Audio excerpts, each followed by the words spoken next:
शिक्षक वृंद आणि माझ्या प्रिय मित्र मैत्रिणी, मी संस्कारांचे 10वी अ तुकडी अ मधील विद्यार्थी. आज आपल्या 10वीचा निरोप समारंभ. आज इथे उभा राहून बोलताना मनात एक वेगळीच भावना आहे. आनंदी आहे आणि हुरहुरही. शाळेतील शेवटचा दिवस जवळ आला आहे, पण इथल्या आठवणी कायम आमच्या सोबत राहतील. ही शाळा फक्त शिक्षकांचं मंदिर नव्हतं, तरी ते आम्ही मस्ती, मैत्री आणि आयुष्याचे धडे शिकलो. आपण नेहमीच म्हणतो की शिक्षक म्हणजे केवळ अभ्यास शिकवणारे व्यक्ती नसतात, तर ते आपल्या आयुष्याचे शिल्पकार असतात. चला तर मग आज त्यांच्या आठवणींचा उजाळा देऊया. 5वी ते 8वीच्या शिक्षकांचे मी मनपूर्वक आभार मानतो. त्यांनी आम्हाला शिकवण्याची गोडी लावली, आमच्या शंकांचे निरसन केले आणि आमच्या समांतरावर विश्वास ठेवला. त्यांच्या मार्गदर्शनामुळेच आम्ही 10वी पर्यंतचे शिक्षण आत्मविश्वासाने पूर्ण करू शकलो.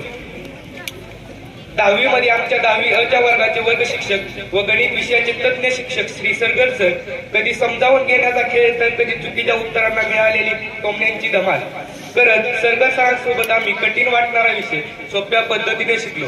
आमच्या शाळेचे मुख्याध्यापक श्री ननेर सर हे आमच्या वर्गात व्याकरण आणि कविता शिकवायचे, पण त्याहून जास्त आयुष्याचे धडे द्यायचे.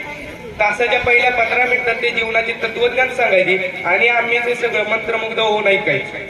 साबळे सरांच्या इतिहासाच्या तास म्हणजे एक वेगळा संग्राम असायचा. ते इतिहास शिकवायला लागले की वर्गात जादूशीर शांतता यायची आणि ती शांतता म्हणजे झोपेचे राज्य असायचे.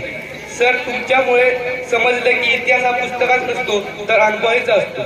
इंग्रजीच्या पाटील मॅडमनी खूप कमी वेळात इंग्रजी शिकवली. त्यांच्या शिकवण्यामुळे आम्हाला इंग्रजी विषयाचा आत्मविश्वास मिळाला. सुतार मॅडम हिंदी खूप मजेशीर पद्धतीने शिकवत होत्या. सुतार मॅडम हलक्या फुलक्या शब्दांचा मुलांवर मारा करायचा, पण त्या शब्दांमुळे मुले तुटून अभ्यास करायची. ठाकरे सर हे केवळ विज्ञान शिकवत नव्हते, तर मुलांच्या व्यक्तिमत्वाशी संबंधित गोष्टी समजून सांगत. त्यांचा दृष्टिकोन प्रत्येकाला प्रेरणा देणारा आहे, कारण ते फक्त अभ्यास नाही तर जीवनाच्या महत्वाच्या गोष्टीही शिकवायचे. शाळेतील शिक्षकांचे मार्गदर्शन, मित्रांसोबतचे फडकर्षण आणि परीक्षा जवळ आल्यावर ताण, हे सगळं आता आठवणीत राहणार आहे.